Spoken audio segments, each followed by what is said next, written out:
Assalamualaikum warahmatullahi wabarakatuh. Pada kesempatan kali ini, kami dari kelompok 3 akan membahas topik copywriting yang ditulis oleh Ron Bowderi. Pertama-tama, sebelum masuk ke dalam pembahasan, saya akan mengenalkan nama-nama anggota dari kelompok 3. Next. Terdapat 5 anggota dari kelompok 3, yaitu Dai Fatu Kumara, Imraatul Hairati, Irfan Zaluhu, Rahma Anissa Fitri, dan Sandra Anggreni Putri. Saya Irfan Zaluhu akan berperan sebagai moderator pada kali ini. Next.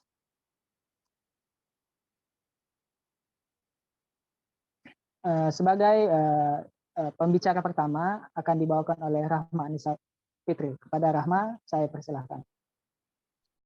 Oke, baiklah. Terima kasih saya ucapkan kepada moderator. Baiklah, saya akan menyampaikan materi pertama. Pertama kali sebelum masuk ke materi inti, marilah kita lihat dulu apa itu definisi dari copywriting.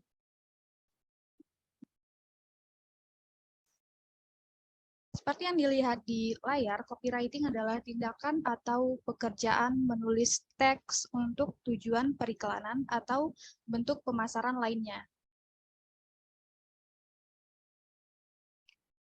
Seseorang yang bekerja di bidang copywriting disebut sebagai copywriter. Copywriter terlibat dalam pembuatan berbagai bentuk periklanan. Selain terdapat di televisi, papan reklame, ataupun poster, iklan juga dapat ditemukan di mana saja seperti di dalam email, internet, kampanye-kampanye viral, dan lain-lain.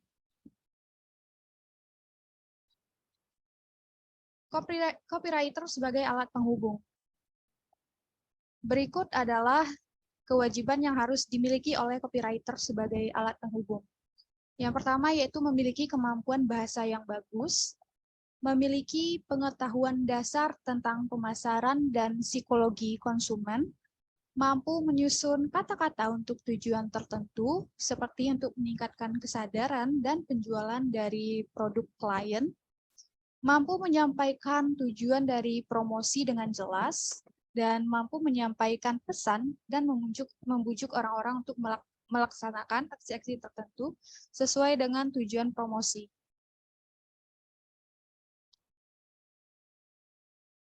Copywriter menciptakan respon emosional. Salah satu tugas seorang copywriter adalah menciptakan respon emosional.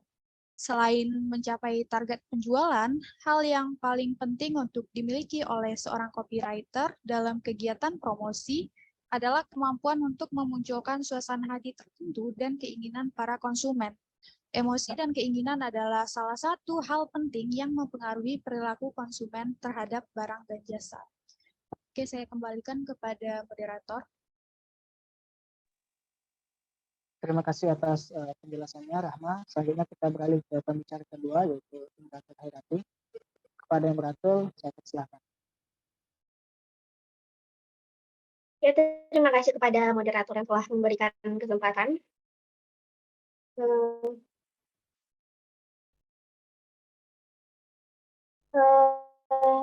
Pertama itu memahami produk yang akan diiklankan, yaitu dengan cara memperhatikan hal penting yang tertentu dan manfaat dari produk yang akan Anda iklankan tersebut. Next slide, please.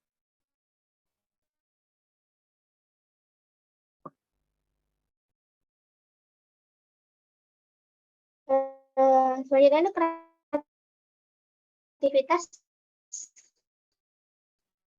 yang dimulai sesuai dengan perkembangan dari investigasi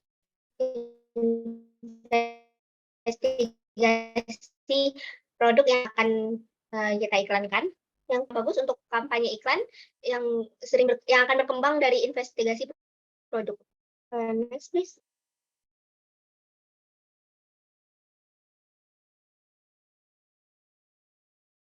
Selanjutnya yang harus dilakukan seorang copywriter yang pertama itu menekuni materi iklan yang akan dibuat dengan beberapa orang hebat yang bekerja di dunia periklanan agar dapat menghasilkan ide yang hebat dari saran-saran yang diberikan oleh orang-orang hebat tersebut. Yang kedua yaitu melakukan riset pada beberapa iklan yang sudah pernah ditampilkan dan kemudian mengembangkan beberapa kecacatan dari iklan sebelumnya menjadi iklan yang lebih baik. Selanjutnya itu memahami memahami fitur produk klien agar dapat menyampaikan manfaat dan fitur dari barang yang akan ditawarkan.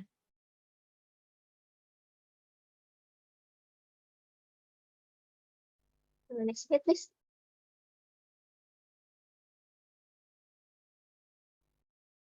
Selanjutnya itu menggunakan teknik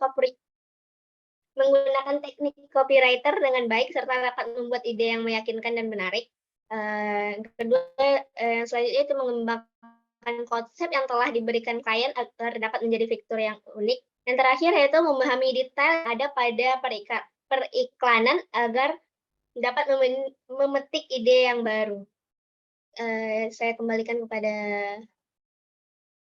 moderator. Terima kasih. Terima kasih kepada moderator. Selanjutnya kita akan beralih kepada poin yang selanjutnya. Saya akan menjadi pembicara kali ini. Poin selanjutnya adalah mengenal audiens Anda. Bagaimana cara mengenali audiens Anda? Apa saja yang harus kita perhatikan? Selanjutnya.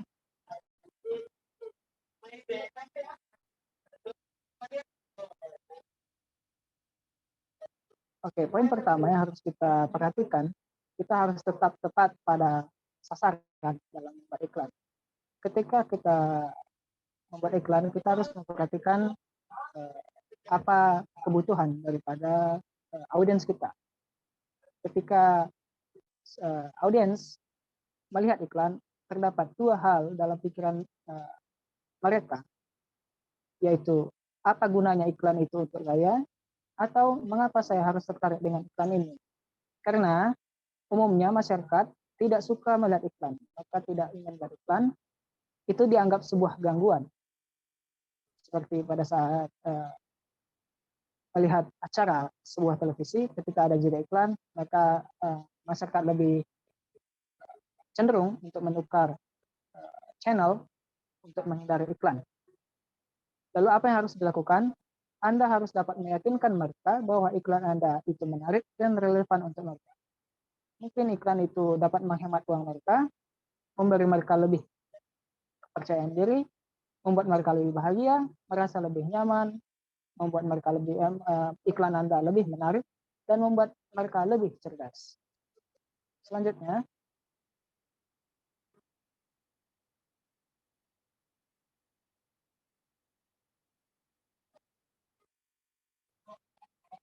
untuk mengenali audiens Anda.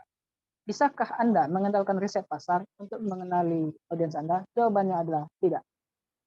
Anda tidak bisa mengandalkan riset pasar karena riset itu tidak akurat atau kurang akurat. Banyak orang yang memiliki kebiasaan buruk ketika diwawancarai. Biasanya mereka akan mengatakan sesuatu tapi melakukan hal yang lain. Itu bukan penipuan yang mereka sengaja, tetapi lebih merupakan penipuan diri sendiri. Nah, mereka tidak siap dengan pertanyaan-pertanyaan yang biasanya diberikan oleh riset. Untuk itu, untuk mengenal audiens Anda, jangan percaya apa yang mereka katakan, tapi lihat apa yang mereka lakukan. Selanjutnya, untuk mengetahui audiens Anda dapat mengadopsi nada suara yang tepat. Nada suara dan penggunaan bahasa Anda tergantung pada audiens Anda, dan itu bisa sangat bervariasi dalam hal jenis dan tingkat bahasa yang mereka pahami, serta kesan yang Anda coba buat. Untuk itu, Anda harus mengetahui kesamaan yang dimiliki para audiens Anda, seperti kesamaan dalam hal gender, usia, dan lain-lain. Bagaimana cara berbicara dengan target audiens yang pria atau yang wanita? Atau target audiens Anda mungkin lebih tua atau muda. Jikalau sebagai contoh, jikalau target audiens Anda adalah orang yang sudah tua, biasanya mereka lebih suka jikalau Anda menggunakan bahasa-bahasa yang sopan. Itulah 3 hal yang harus Anda perhatikan untuk mengetahui audiens Anda. Selanjutnya beralih kepada pembicara keempat, yaitu Dia Ifatul Kumar. Kepada dia saya persilahkan. Oke, terima kasih moderator. Sebelumnya, saya akan melanjutkan materi selanjutnya, yaitu menguasai bahasa. Di dunia naskah iklan, copywriter diberikan kebebasan untuk bereksperimen dalam bahasa, selama tahu apa dampak yang dapat diberikan kepada penonton. Tulisan yang dibuat juga harus menjelaskan ide Anda secara kreatif, bukan tulisan panjang dan hal dengan isi yang bertele-tele dan sulit dimengerti oleh penonton. Lalu banyak penulis itu menggunakan kamus untuk menambah wawasannya dalam kosakata baru.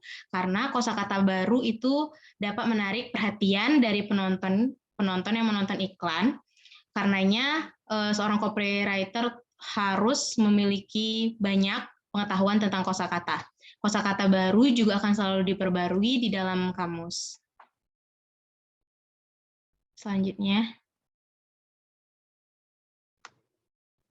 Oke. Meningkatkan kemampuan. Jika Anda belum dapat membuat kalimat yang baik, mungkin Anda dapat mencoba mengatur ulang kalimatnya, seperti meletakkan, mengacak lagi tata letak kalimat tersebut, atau menulis ulang paragraf, yang mana yang duluan atau yang mana yang akhir dari paragraf tersebut, atau bahkan mengkonstruksi semua halaman untuk membuat kata tersusun secara halus dan membuatnya dapat dimengerti. Pada era sekarang, komputer dan program lainnya menawarkan bantuan untuk mengurangi error ini dari kalimat yang tidak baik. Nah, termasuk fungsi ejaan kata tersebut. Selanjutnya,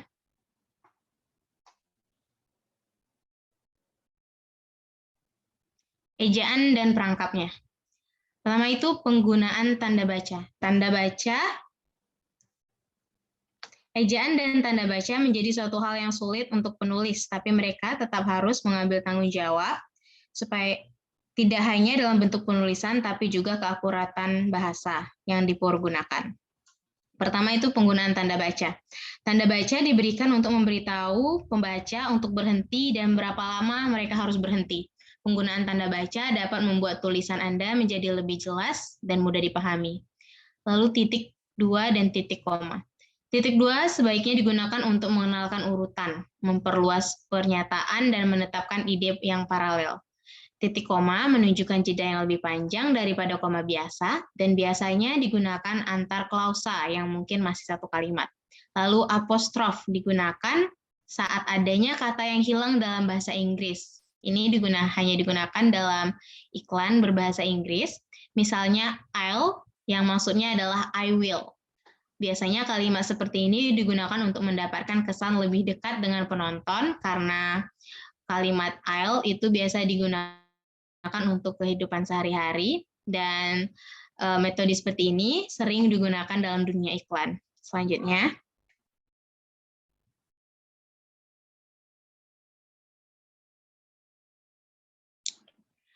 pertajam gayamu. Iklan memiliki banyak bentuk dan copywriting digunakan untuk membantu menghasilkan. Maaf, membicara selanjutnya.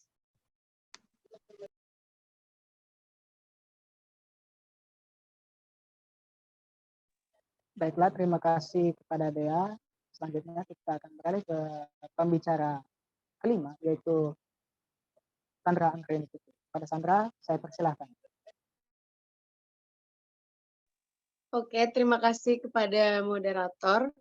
Saya akan melanjutkan materi selanjutnya, yaitu pertajam gayamu. Seperti yang kita ketahui, iklan di zaman sekarang memiliki banyak bentuk, dan copywriting digunakan untuk membantu menghasilkan berbagai macam materi untuk promosi iklan, seperti meliputi poster, iklan pers, paket surat, brosur penjualan, situs web, iklan TV, iklan radio, dan masih banyak lagi. Seorang copywriter akan memiliki beberapa aturan ilmiah yang cukup kaku, tetapi tetap harus diikuti. Oke, slide selanjutnya, please.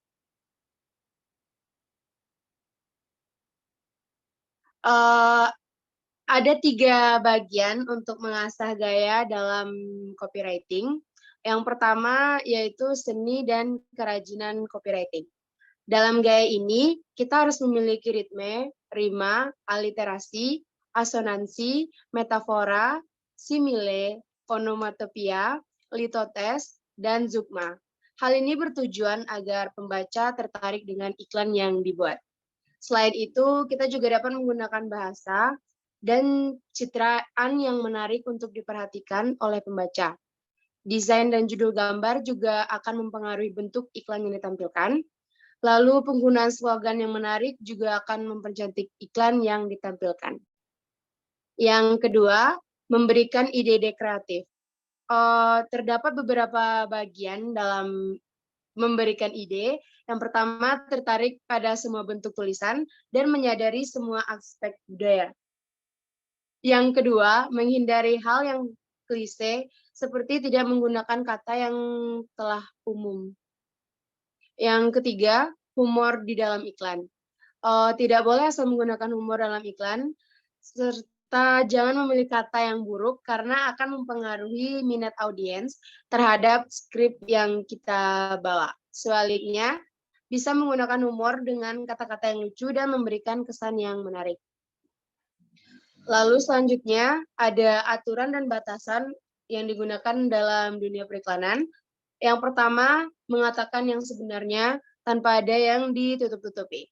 Prinsip utama periklanan adalah bahwa iklan tidak boleh menyesatkan, menyebabkan kerusakan, atau menyinggung beberapa pihak. Jadi kita harus mengawasi para pembuat iklan agar sesuai dengan standar yang legal, sopan, jujur, dan benar, sehingga kepercayaan konsumen atau audiens tetap terjaga. Yang kedua, membalikkan aturan atau tidak mendengarkan aturan yang ada. Kita tidak boleh menggunakan yang ini karena ini sebuah aturan dalam pembuatan iklan. Lalu kita bisa mengambil contoh dari beberapa periklanan yang ada di luar negeri.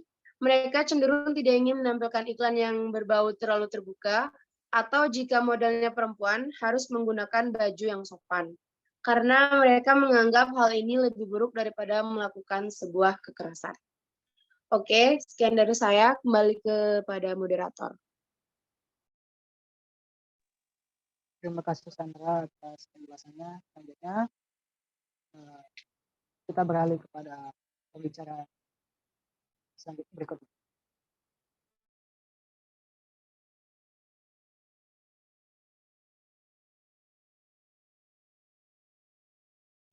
Baiklah, saya akan melanjutkan untuk mempresentasikan materi selanjutnya, yaitu jargon dan gibberish. Jargon adalah kosakata khusus yang dipergunakan oleh orang-orang pada lingkungan tertentu yang biasanya sulit untuk dipahami oleh orang-orang dari lingkungan lain. Banyak bisnis dan organisasi yang menggunakan jargon yang tidak dipahami oleh semua orang, sehingga jargon tersebut tidak bermanfaat dalam promosi. Promosi tidak akan berjalan jika penonton tidak memahami apa yang ingin kamu sampaikan, seperti penggunaan jargon yang sulit dimengerti. Copywriter memiliki tugas untuk mengupayakan agar bahasa mereka sesuai dengan pembacanya. Selanjutnya yaitu kreativitas dan orisinalitas. Banyak iklan yang masuk akal. Terdapat berita-berita yang menggunakan pernyataan yang tidak masuk akal sehingga membuat pembaca atau penonton harus membacanya lebih lanjut untuk mendapatkan penjelasan lebih lanjut dari berita tersebut. Dengan menggunakan judul yang menarik, tentu saja hal ini akan berhasil menarik perhatian pembaca atau penonton untuk mencari tahu lebih dalam tentang hal yang ingin dibicarakan di dalam berita. Nah, bagaimana cara melakukannya? Pengiklan kini telah menggunakan televisi sebagai media mereka untuk berinteraksi dengan orang-orang yang bisa menjadi pelanggan potensial mereka. Begitu orang menonton acara TV dan mereka merasa tertarik, mereka cenderung malas untuk beralih dari acara TV yang mereka tonton. Bagi banyak pengiklan, ini terbukti menjadi salah satu cara yang sukses untuk berinteraksi dengan audiens mereka. Untuk membuatnya efektif, pengiklan harus membuatnya sesederhana dan selugas mungkin. Mengapa terlalu memperumit pesan ketika pernyataan sederhana dapat menyampaikan pesan Anda dengan lebih cepat dan lebih kuat? Sekian dari saya kembalikan ke moderator. Terima kasih. Boleh dilanjutkan slide-nya dulu.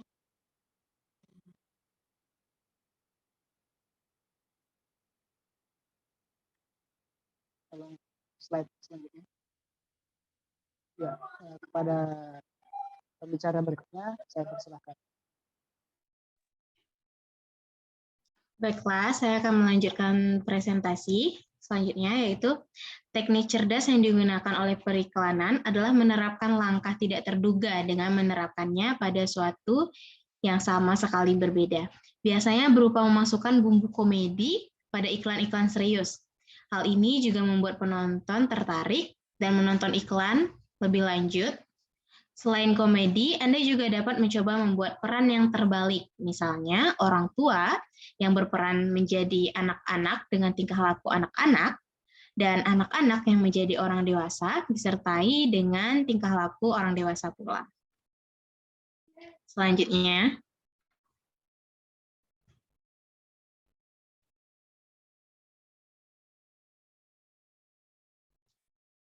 next slide please. Oke. Periklanan dapat dikatakan sebagai bagian dari hiburan di mana terdapat hal-hal tidak biasa dan kreatif di dalamnya.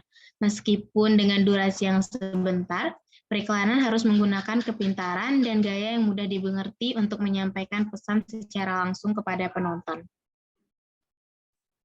Periklanan dapat ditemukan di tempat yang tidak biasa seperti bar, tulisan, ataupun di mobil ataupun di toilet. Sorry, can you mundur slide sebelumnya, kayaknya kelewatan. Oke. Banyak iklan menggunakan kontradiksi, pernyataan mengejutkan yang tampaknya tidak masuk akal. Pada bagian awalnya, penonton yang melihat hal ini akan merasa tertarik karena hal yang ditawarkan iklan sangat aneh, dan mereka cenderung ingin menontonnya untuk mengetahui lebih lanjut makna dari iklan tersebut. Oke.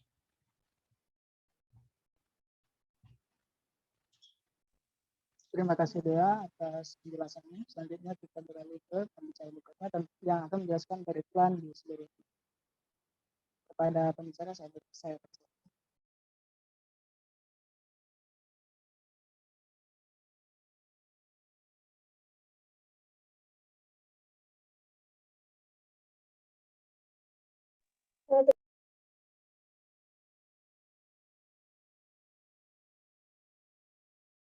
Oke, terima kasih kepada moderator. Tolong slide selanjutnya.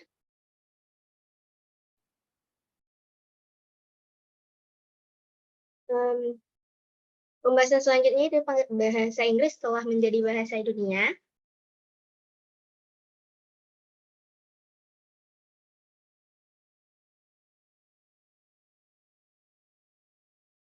Next slide. Yang pertama, iklan internasional dirancang untuk diperlihatkan pada beberapa negara. Selanjutnya yaitu ada baiknya menggunakan bahasa atau idiom yang dipahami oleh negara yang akan ditampilkan iklan. Yang ketiga, ketika menulis iklan harus menghindari kata rumit agar target iklan akan memahami isi dari iklan tersebut. Terima kasih, kembali kepada moderator. Terima kasih kepada moderator. Boleh dilanjutkan slide-nya.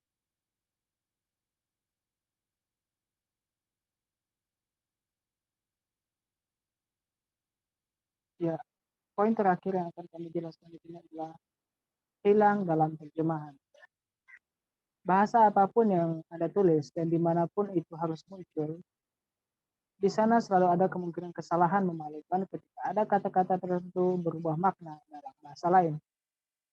Ketika Anda membuat iklan, mungkin maksud Anda baik, namun di tempat lain, di benua lain, itu bermakna lain, atau bahkan tidak pantas. Tetapi tidak perlu khawatir karena setiap iklan memang memiliki batas teritorinya masing-masing. Ini adalah hal yang biasa dalam pembuatan iklan.